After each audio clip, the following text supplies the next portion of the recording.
আপনাদের সামনে তুলে ধরবো। আপাতত একটু বলতে পারি ডাক্তার থেকে শুরু করে নার্স থেকে শুরু করে প্রত্যেকটি স্তরে আরো নিয়োগ দেব।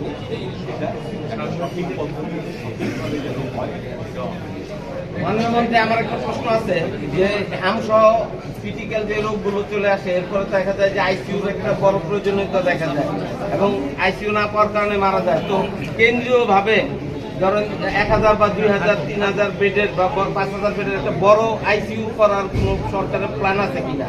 কারণ আমরা করোনা সহ বিভিন্ন মহামারীতে দেখছি, তো এটা খুব প্রয়োজন হয়ে গেছে। এই ব্যাপারে আইসিইউ